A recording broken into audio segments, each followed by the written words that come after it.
Would you believe me if I told you that I've already filmed this video? That I already filmed all the clips, read all of the books, gave all of my really well thought out reviews, and then sat down to edit this video, and instead of importing it, deleted it instead. Because I did do that. That's exactly what happened. So here we go again. Second time's the charm, right? We're gonna hope so. One of my reading goals for this year was to work on finishing more series. I have a really bad habit of reading like the first book in a series and then taking forever to actually finish it. But so far, I think all I've done is add to the number of series that I'm currently in the middle of, which is 29 series. And they include An Ember in the Ashes, American Royals, The Fifth Wave, Chicago Heartbreakers, Six of Crows, The Naturals, Beartown, Sweater Weather, Assistant to the Villain, Boys of Avex, The Lunar Chronicles, Love Stories in Chic, Texas, Akatar, The Inheritance Games, The Princess Diaries, When in Rome, Part of Your World, Truly Devious, Fairy Tale Royals, Maze Runner, The Sweet Magnolias, The Folk of the Air, The Appy series, Shatter Me, Divergent, Sweet Peach, More Than a Game, The Red Rising Saga, and the Off the Ice series. So, the focus of this video is just to try to finish those books. Let's see what I can do. The first book I'm going to be reading in this video is The Vanishing Stair by Maureen Johnson. This is book 2 in the Truly Devious trilogy. Now I honestly can't even remember when I read the first book in the series. I have already started it. I started it back in May and then took a break for a little bit and then picked it back up a couple days ago. And so not only am I trying to remember what happened in the first book in the series, I'm also trying to remember what happened at the beginning of this book. This is why you shouldn't take breaks in between like reading books, because you just don't enjoy the series as much. So trying to rectify that right now.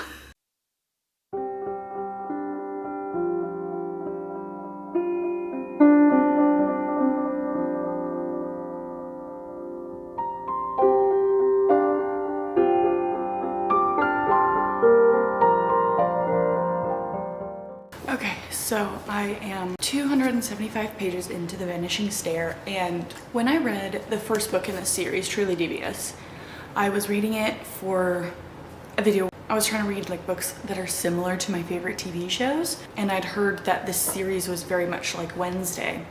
And I honestly think that this one is more similar to the TV show than the first one is.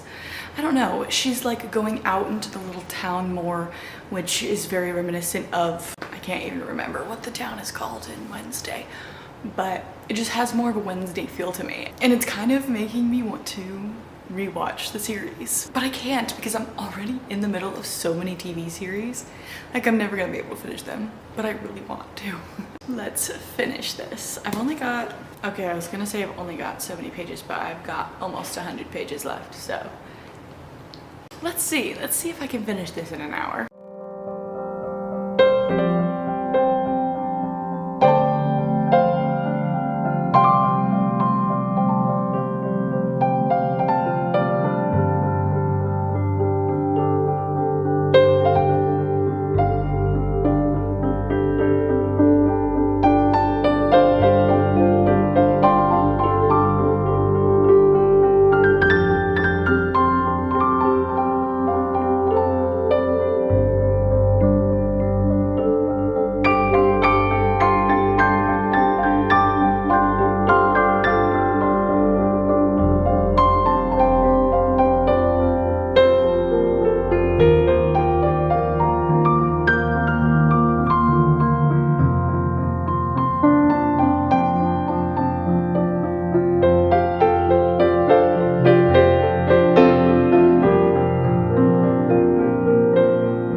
So I finished The Vanishing Stair, and you saw my reaction to the end of this book. This definitely was the most cliffhangery book that I've read in a while. You know, I feel like it's been a long time since I have read a series that is like entirely dependent on the other books.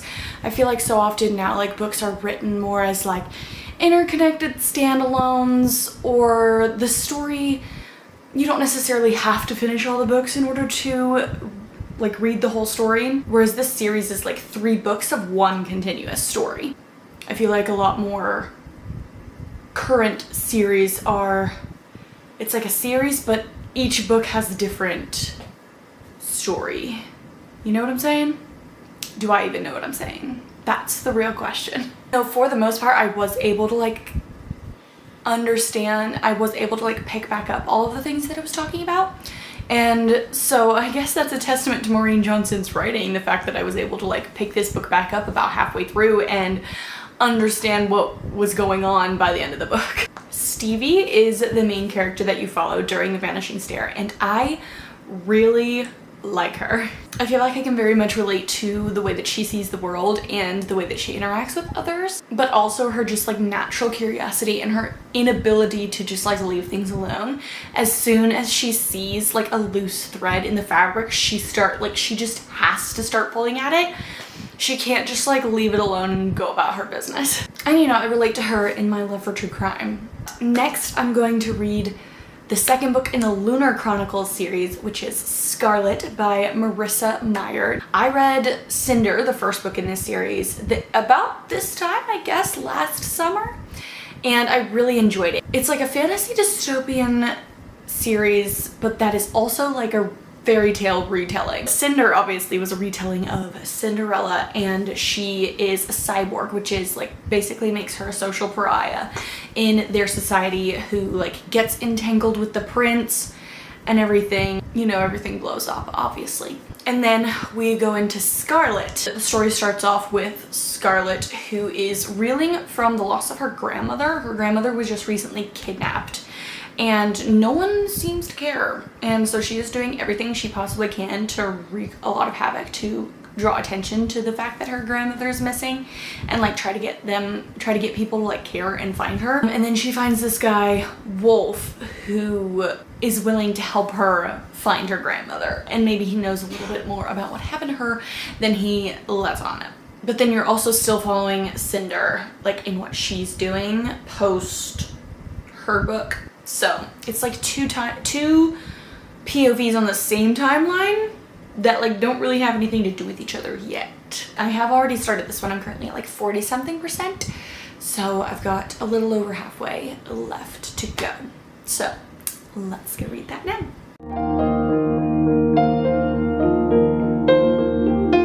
I'm now on page 213, which is 65% of the way through the book, and the book has taken a turn that I'm really sad about, which like I should have seen this coming, but I think I just wanted to pretend like it wasn't going to happen, and it's making me so sad. It's making me so sad. And just like the thought that we won't get a resolution to this problem until like the last book probably is also devastating. I don't have any plans. I've got all the things. Water, a medium iced golden eagle from Dutch Bros, some chips and Cheez-It, and my Kindle, the most important thing. I need this to read. I got a candle going, and I'm gonna turn on ambiance, and I'm going to sit here for a couple hours and just read and have a great time. I really need this in my life to feel something. Yay. Oh, but I'm sad. I'm so sad. Sometimes in the middle of the night, I can feel you again, but I just miss you and I just wish you were a better man.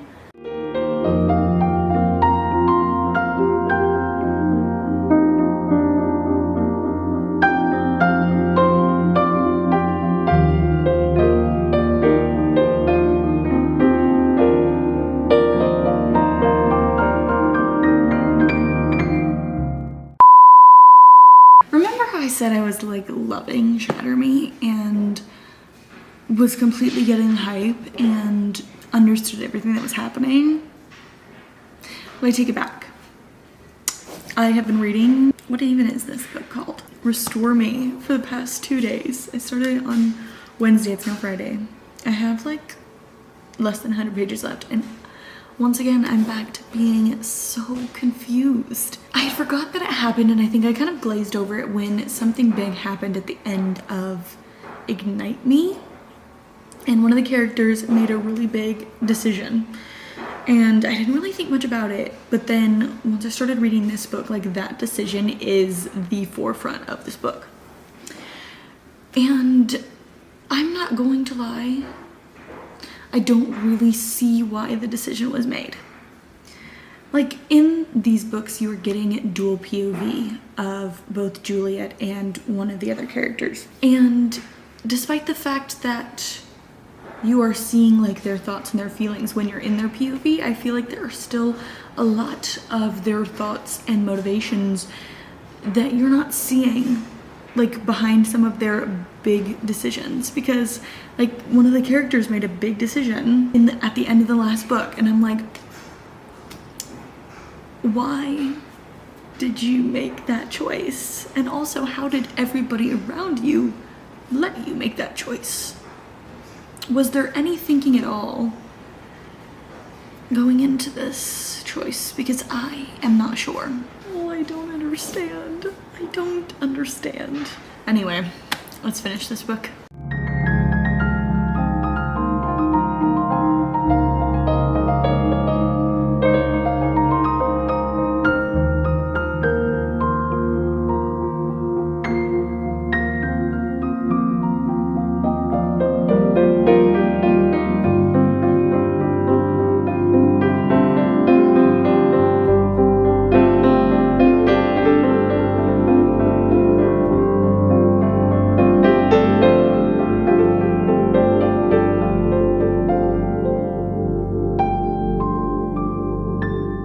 So I finished reading, what's it called? Restore Me. And then I read Shadow Me, which is the novella between Restore Me and Defy Me, I believe is the name of the book I'm currently reading. And now I'm even more confused than I was before. Then the world building really started to aggravate me. I'm not gonna lie. Like, there are still so many questions I have about how this new regime has come into power, and the timeline is really like not making sense to me. It's like not sticking in my brain, and every 5 pages I find myself wondering, how old are these characters? What year is it supposed to be? Supposedly, the reestablishment, which is like the new government like taking place in Shatter Me, has only been in power for like 4 years. And I'm like, no, dude. Like, the things that you were talking about, the events that are taking place here, happened way before 4 years ago. And the technology that they're discussing doesn't really balance itself out.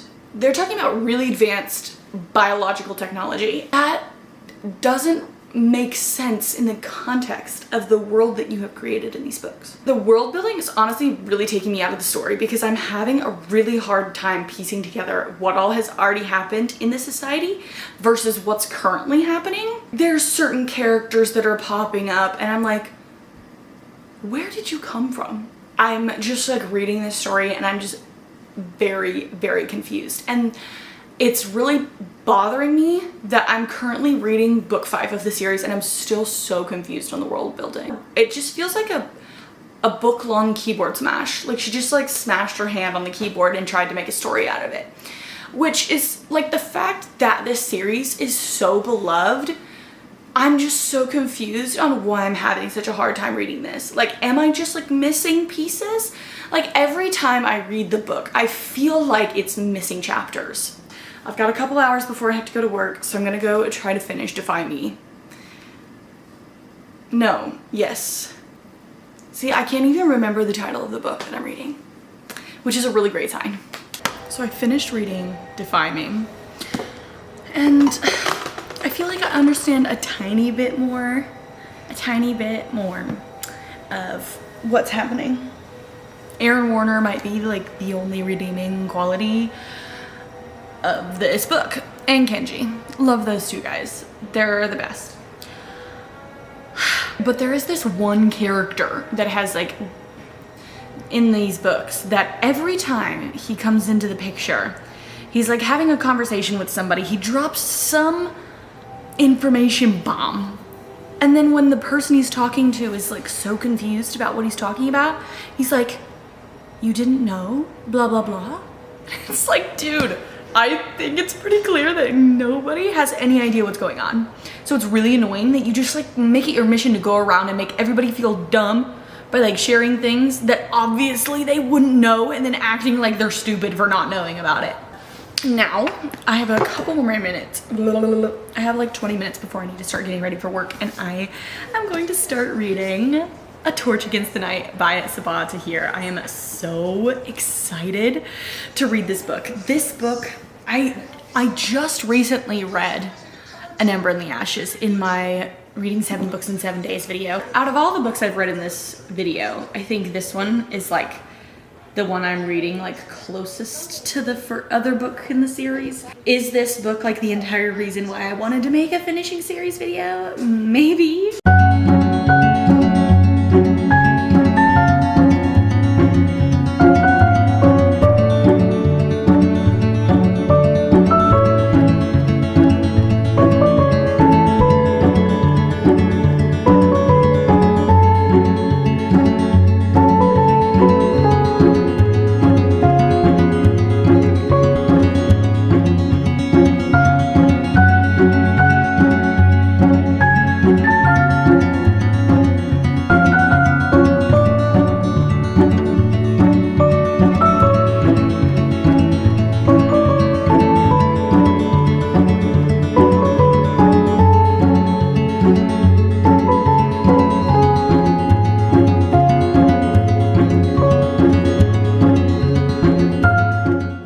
Wait, no,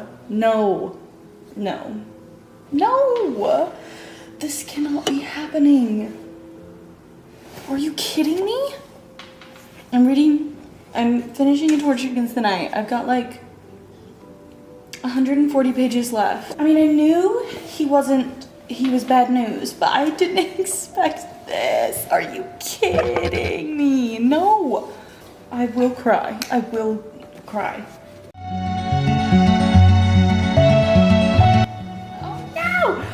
No.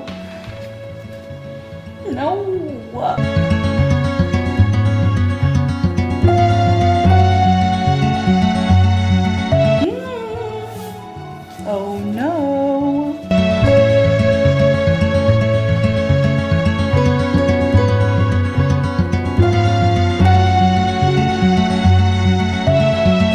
You really are an idiot. Oh well. Okay, I've got about 30 pages left in A Torch Against the Night, and I've got about 30 minutes before I've got to get ready for work, so I'm gonna finish this. No.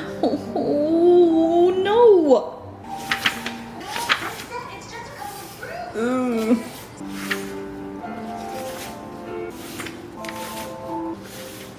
And that is where this video is ending. I was gonna just end it with A Torch Against the Night, but then since I've like stopped filming that, I did end up reading As You Ice It, and since that, which is the 7th and final book in the Appies series, I thought I would just like go ahead and share my thoughts on that as well. This book follows Naomi and Camden. The rest of the guys in the Appies series are a part of, they call themselves the Dream Team because they're like all of the starting lineup on the Appies hockey team. The alleged story is that somebody in the press started calling them that. Then they kind of just like adapted it, and that's what they call their group chat. And so all of the guys that have been in the Appies are like in that group chat.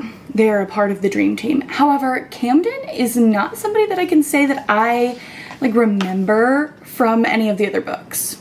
Like the first guy, Logan, he was the guy who had just like gotten demoted from the NHL. He really didn't want to be there, and he was like the first book.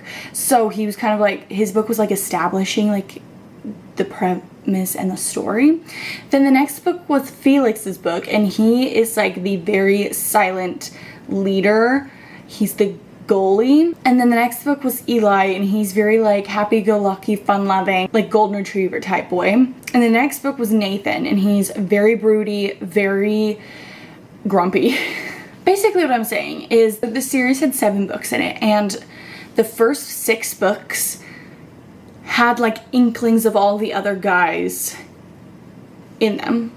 Whereas we open on As You Ice It, and I'm reading, and it's talking about Camden, and I'm like genuinely like, who is Camden? The chemistry though was really good. I did really enjoy the chemistry. It's a second chance romance, and I did just all I wanted to do was read this book until I finished it. But again, the ending was a little bit disappointing. This book was written by Emma St. Clair, and literally on like the last 2 pages, this bomb gets dropped that had kind of been like foreshadowed throughout the book, but like it finally actually like came to fruition like last like 3 pages, and then the book was over. And you're like, and this one is like the last book in the series, and you're like, wait a minute. What was the point of that? Like, you could have just left it alone and like just ended it there. You didn't need to like do that. Because to be honest, that plot line, that conflict didn't really add to the story.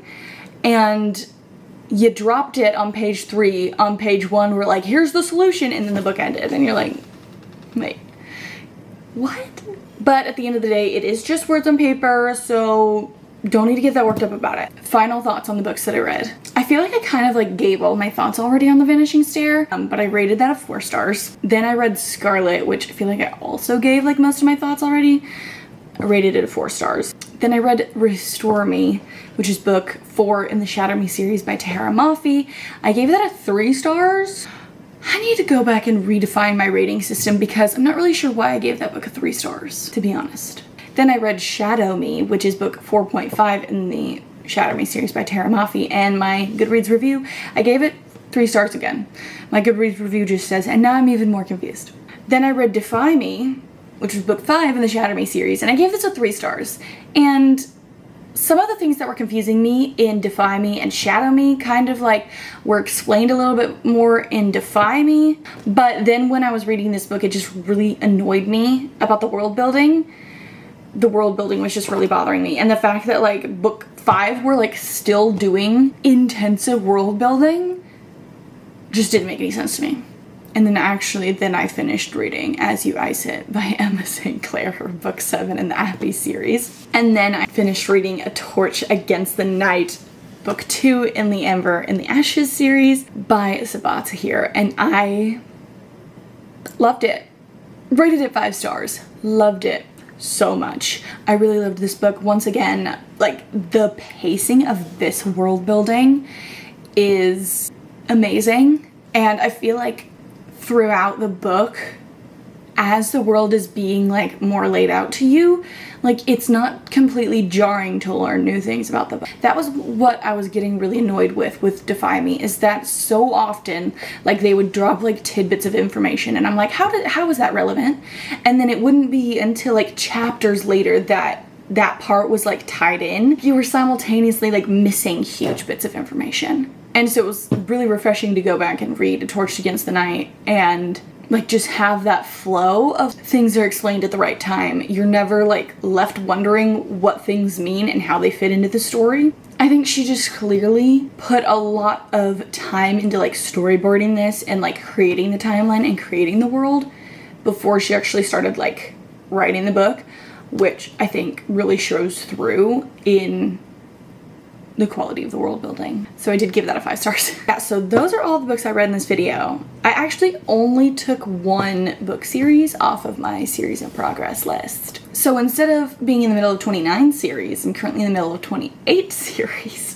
And I'm not gonna lie, there are so many books on my physical TBR that are like the first book in a series that I am so tempted to read. Anyways, guys, that is all I have for you guys today. If you enjoyed this video, please give it a thumbs up to let me know that you enjoy this type of content. Comment down below your last 5-star that you read, and subscribe to my channel for more bookish content in the future. I hope you have a lovely rest of your week, and I will see you guys next time. Bye.